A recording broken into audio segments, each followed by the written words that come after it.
The halfway point of the 2009 Dakar has been reached, a day of rest in Valparaiso.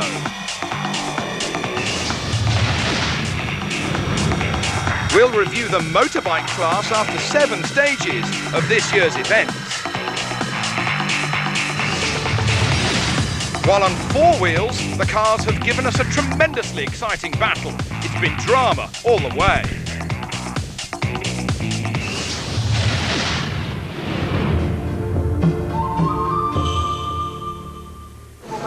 The Dakar service area on the shores of the Pacific were graced today by the President of Chile, Michel Bachelet.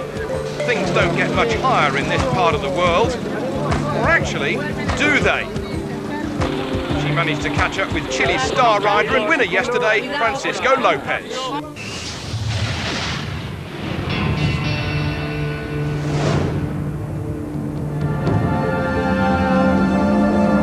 It's the rest day, the halfway points on the Argentina-Chile Dakar for 2009.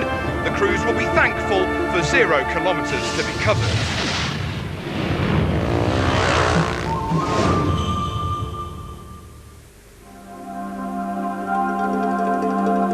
Still an early start for the crews this morning. It was a vital chance for everybody to service their cars, their trucks and their motorbikes.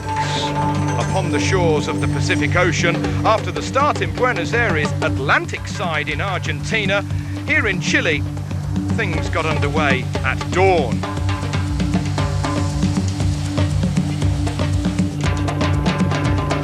Quick mention for the Australian riders, David Schwartz, he's in 21st position whilst Simon Pavey is in 49th. But the man at the top of the field, the leader of the rally since the very first day, Mark Comer, he has an overall lead of just over 51 minutes ahead of the chasing pack. It was a good week, really hard. I had my dose of problems, once with the oil radiator leaking and other times with my tyres. But we're in a hard rally, complicated, and it's full of the spirit of adventure. That's important. Everything has been brought together here in South America for a really hard Dakar. Jonas Street with Team Pan Am, he was having a good run, whilst David Fretenier was 3rd behind the 2nd placed American. Nobody could have imagined that a 450cc Yamaha of Fretenier could be potentially in a podium winning position come the finish in Buenos Aires. He says it was my target to be here on the rest day, but I must recognise that that's actually quite ambitious. I'm not shy to say that. I don't want to come on this rally and sort of play a waiting game. It's never been my strategy. I wanted to attack for the first few stages, and I'm pretty well prepared. The 450 Yamaha has improved a lot. I've not had even enough experience with this bike in rallying in the past, but now I've got it. It's all coming together at the moment. Cyril Desprez, is he the unluckiest rally raid rider in 2009? The answer to that is an unequivocal yes. But the reigning champion never gives up, and he is already focused on the 2nd week. Ce matin, quand je me suis réveillé, j'ai pris mon petit book du Dakar qui explique les détails et les kilomètres de spécial qui vont arriver. Et honnêtement, je me suis un peu imaginé que ce qu'on venait de faire cette semaine, c'était pas forcément très difficile par rapport à ce que j'attendais. Et depuis un mois et demi qu'on connaît le parcours, je m'étais pas imaginé quelque chose de difficile que ça. Une stratégie, c'est d'essayer de me rapprocher le plus possible de la tête de course, d'être là. On est d'accord, à la régulière, récupérer 1h30 en 6 jours, quand il y a des top pilotes devant, c'est impossible. Maintenant, le Dakar, c'est une compétition compliquée et beaucoup de choses peuvent se passer, donc à voir. In 1 week, the quad race saw 3 different leaders, but at the moment it's the Czech Republic rider Josef Masicek on his Yamaha who leads 2.5 minutes ahead of Marcos Patronelli.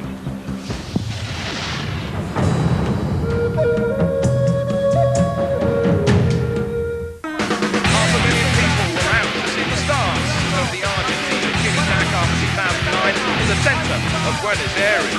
It was a stunning start to the new year and a new rally. From the Atlantic to the Pacific, 14 stages over 9,500 kilometres. Christina Meyer, the German lady rider, was certainly having fun as she rode down south towards Puerto Madryn, even having time to say hello to her mum as she was riding. Cyril Desprez, the reigning champion, was looking to win his third Dakar, but he was immediately into problems. A puncture on the first stage with his new Pirelli tyres put him 40 minutes down on the very first day. Then on the second, he had a rear shock absorber problem and he had a slow crash. It was quick, right from the word go on the first two stages, and Desprez was having all of the bad luck. On stage 3, he had even more problems. He said, I started with a boot inside the rear tyre this morning, but it got too hot. I want to change it, but I can't, and I haven't got enough time to complete the change. He had to complete the stage at about 60 kilometres an hour. It was frustrating. But he fought back to win stage 6 en route to Mendoza, and Desprez was then back inside the top 6 overall, but giving away an hour and a half to the overall leader. He could rise up the order if others have similar bad luck. But the troubles weren't all Desprez. Frenchman Alain Duclos on the Caslay Works KTM also ran into tyre troubles on the very first stage, and so did Chilean rider Francisco Lopez. But the problems were all for David Costeu of France.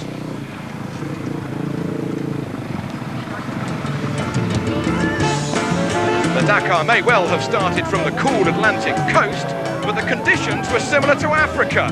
You could have fooled anybody that we were maybe in Mauritania or Mali.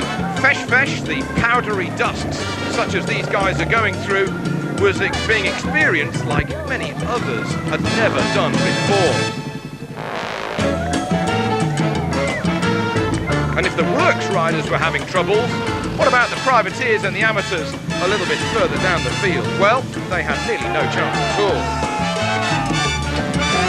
But teammates, they still had camaraderie. Anything to avoid being collected by the broom wagon.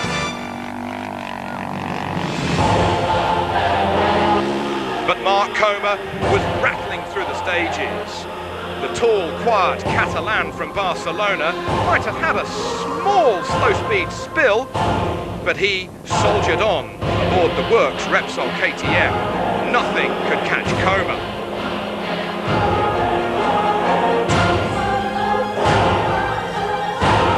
Into the grey sand dunes went Francisco Lopez.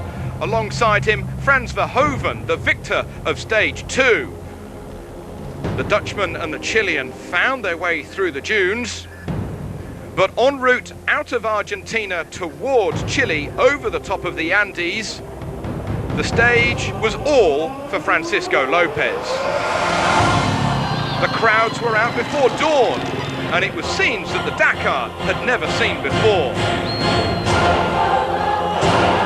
A hero's welcome. That was absolutely the order of the day. The man from Washington State with the Team Pan Am KTM, Jonas Street, was continuing to hold second overall. A superb job by the privateer, certainly in amongst the works bikes.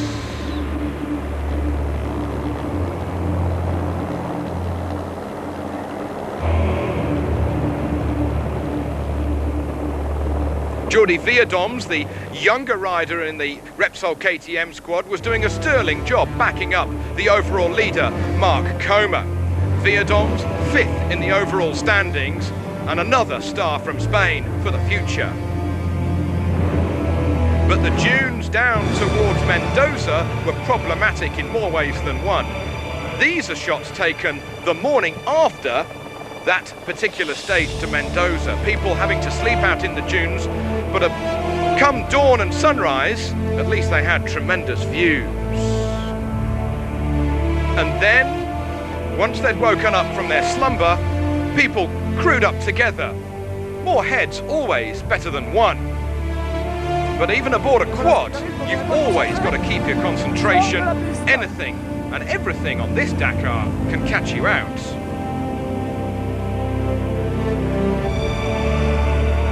Team Scandinavia rider with his familiar light green colour scheme, Palander's Olav-Sæter, the man from Norway, was rattling through. Only 18 seconds ahead of Jordi Veerdoms, Olav-Sæter held 4th in the overall standings. But one of the surprises was the smaller 450cc Yamaha from David Frétigné. In 3rd position, he was within touching distance of 2nd in the overall standings, but it was Coma who led from street from that 450 Yamaha of Frétigné.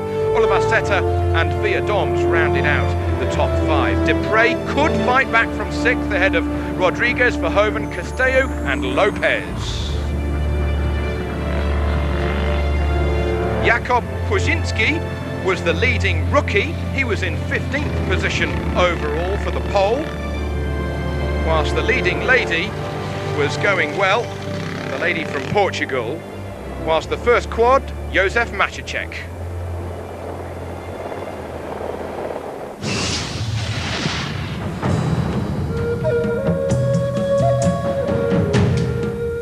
My name is Tim Coronel. My name is Tom Coronel. We are driving with the bowler Nemesis.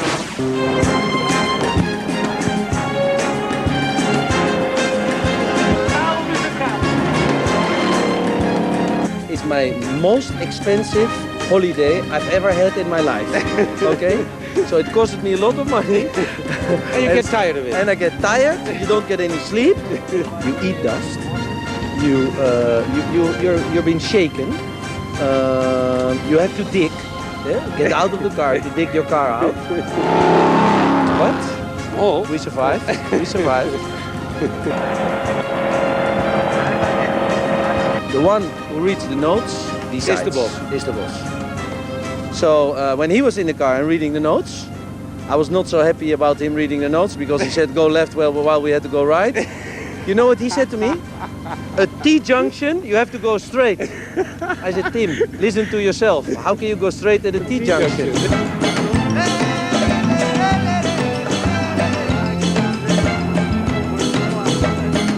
He said accelerate. So I accelerated. But this time it was stony, yeah. So we made a massive jump with the car.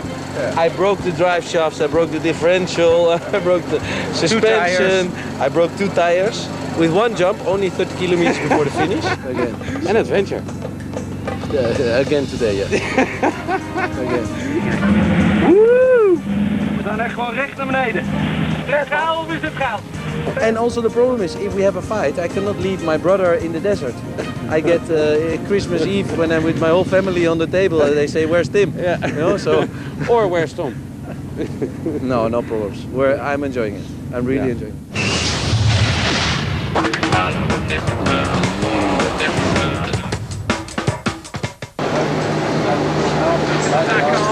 Volkswagen are dominating. The German team are top 3 and they've had 5 stage victories so far. Natürlich sind wir sehr zufrieden. Of course we are Position very 1, 2, happy. 3 We are 1, 2, 3 Man and kann 9. sagen, jetzt ist es Now against the we are race. rallying Jetzt more fahren wir against gegen the den Rennen. Wir event, fahren jetzt against the gegen die Dakar Dakar itself, rather und than weniger gegen other die Konkurrenz. competitors. Current rally leader Carlos Sainz, winner of 3 stages, is equally happy. Casi perfecto, casi It's casi. almost a Un perfect día rally malo, so far. We espero had que just sea el one único bad day, y and el I hope último. that was the last A one. partir de ahí There are still conseguimos some recuperar tough un stages poco, to come, queda lo más especially in duro, the hay que ser Atacama tremendamente Desert, prudente and we will have to be prepared y for those nos queda challenges. lo más difícil que es, según la organización, las 3 pruebas del desierto de Atacama donde creo que vamos a sufrir. Question is, which VW will win? For the first time, the new Mitsubishi went face-to-face with its main rivals. The dominating team over the last 7 years has found the first 7 stages not only new, but difficult, as Dominique Serrier explains to us. Only Luc Alphon left in the rally. On est parti avec une We stratégie started différente this year parce que with a c'est new strategy une nouvelle voiture, and a une new nouvelle car and a new motorisation. engine. Aujourd'hui, ce que l'on peut dire, c'est qu'on est compétitif, on est très proche d'eux. Par contre, différents soucis nous ont écarté 3 voitures. Nous, on n'a pas de pression. On sait qu'aujourd'hui, on est là pour faire le Dakar. Peut-être qu'on ne le gagnera pas. Et je pense que Nani, pour répondre à votre question, a la capacité de le gagner. For Nani Roma, it'll be a tough week, but he's on his own. However, he's in 4th position overall. The rally is long and the big desert dunes are still to come. You just never know. This is the Dakar. We've seen drama on the very last day in the past. BMW, well, they may have lost their big man in the shape of Nasser Al-Attiyah whilst leading this rally, but team boss from Germany, Sven Quandt, is pretty happy so far. We've done many kilometers leading this event. That was the positive aspect. But that one ended abruptly yesterday with Nasser leaving the rally. Overall, I think we can be happy with our performance. We have seen that we are fast and competitive and that we can challenge the big teams. Und dass wir vorne nicht nur mitfahren können, sondern vorne wegfahren können. Al-Attiyah's disqualification due to missing out too many waypoints has reset the goals of the BMW squad. After Nasser's disqualification, our new goal will be to have 2 cars inside the top 10. BMW has also lost 1 car going up in flames, but with local hero Terra Nova there, there's still a hot iron in the fire.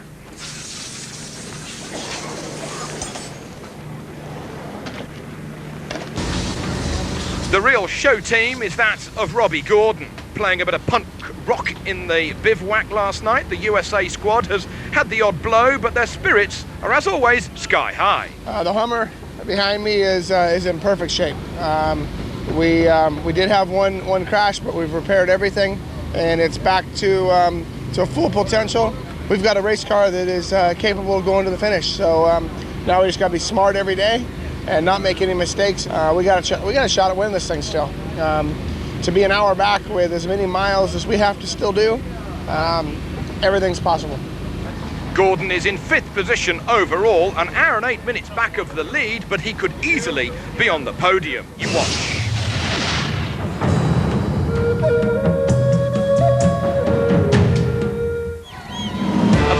In Buenos Aires, upon the coast of the Atlantic, 500,000 people turned out on the streets to see the start of the brand new Dakar Rally.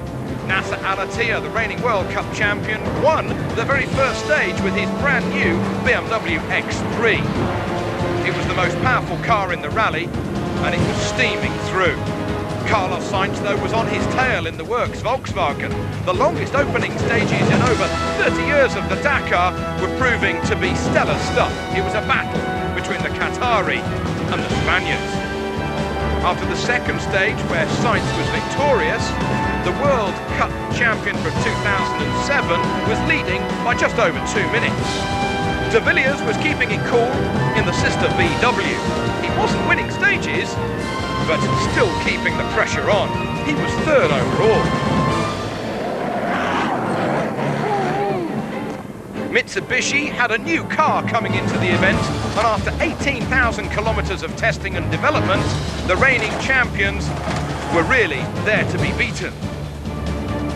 Peder Hansel was playing himself in slowly, and while Sainz and Al-Attiyah battled, the Frenchman and reigning champion on 4 wheels was 3rd overall and ready to pounce. Luc Alphand, the former World Cup ski champion, lost precious time on stage 3. It dropped him down on the bubble of the top 10. Nani Roma was keeping clear of trouble, whilst Mashioka, the 2002 and 3 Dakar champion, hardly even got the car warm. He was out on stage 1. Terra Nova, on behalf of the Argentines, was 7th overall in the slightly older 2008 spec BMW. He's a young driver and he's quick. But the problem everyone was getting into was dust. Even Sainz getting caught up in his own dust.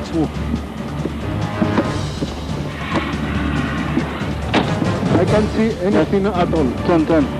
Follow the ditch, follow this.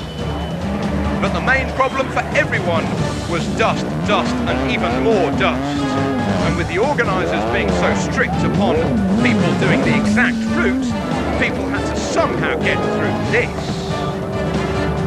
And after for a national TV advertising campaign in Argentina and Chile.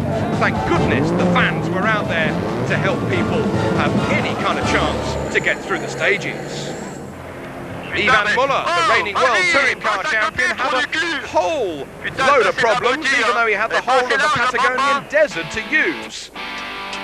Stefan Orrard found that the quick rebuild of his VW buggy was a little bit too light. He was braking whilst Christian Lavallée was flying towards San Rafael, but in the end, it all went up in flames. Back at the front, Sainz and Alatia, it was now a stage each. 2 all, it was level pegging. BMW versus Volkswagen, Qatar versus Spain, 2 World Cup champions head-to-head, and still less than 4 minutes between them after nearly 13 hours of rallying. Mitsubishi upped their charge on the run into San Rafael. Peter Hansel was given the go-ahead by the management to go flat out, but then he crashed. He completely destroyed the rear end of the car, and the radiator was hanging by a thread. The engine ran without water, and the temperature went through the roof. He only lost 14 minutes. He was lucky to get away with it. He was pushed into service, even though he was given a 15-minute penalty. Sainz also crashed too towards the end of the stage because he had lost his power steering for over 200 kilometres. He then lost his windscreen and somehow limped it back into service. Local Terra Nova was en route to his hometown in Mendoza, but he lost an hour and a half in the dunes. It was gut-wrenching stuff. But Alatia had overheating problems and decided to go round some dunes on stage 6. If you miss 4 secret checkpoints, you're out. He had missed 9 and he was disqualified. Luc Alphon was having a good day, but then unbelievably flew into some mud. Heavy rains catching many out, including Russian Novitsky in his BMW X3. Try as they could, Alphon couldn't do anything at all. He was out. And then Mitsubishi teammate, the reigning champion, Stefan Peter Hansel, had even more fundamental problems. The engine was on fire. He was also out. Maybe luckier was Robbie Gordon. He had a couple of rolls and he was lucky to get away with only being an hour off the overall lead in 5th overall. Christoph Holovic in his South African-built Nissan was 6th in the team run by Gregoire de Mavius, whilst Norwegian Tollefsen was not far behind. Sainz leading by just 9 seconds in nearly 24 hours of rallying. Incredible. Miller from Roma from Gordon, Holovic, Tollefsen, Terranova, Depping and Kuipers rounding out the top 10. Leading the marathon class was Frenchman Nicolas Guibon. He was 20th overall, the 27-year-old already on his 6th Dakar.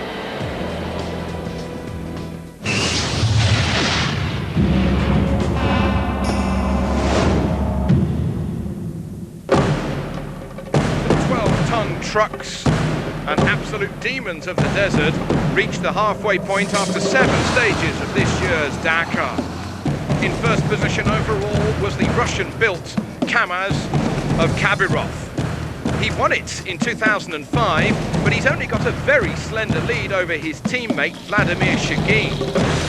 Shigin in second place was only 9.5 minutes behind the sister machine of Kabirov.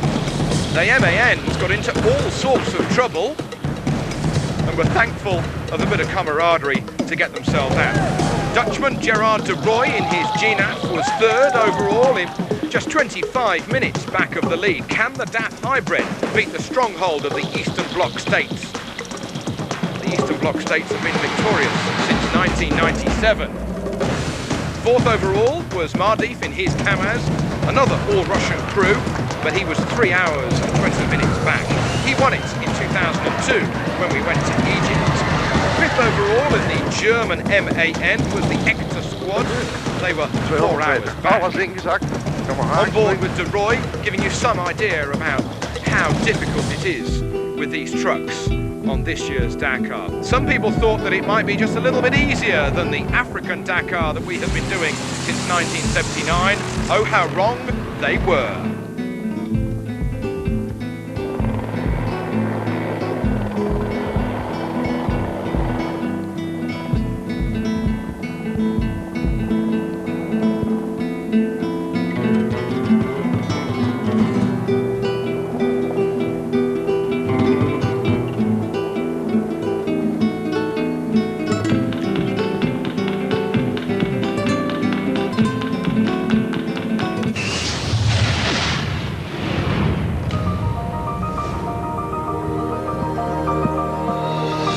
Tomorrow, we're back in business. Stage 8 from Valparaiso up north towards La Serena.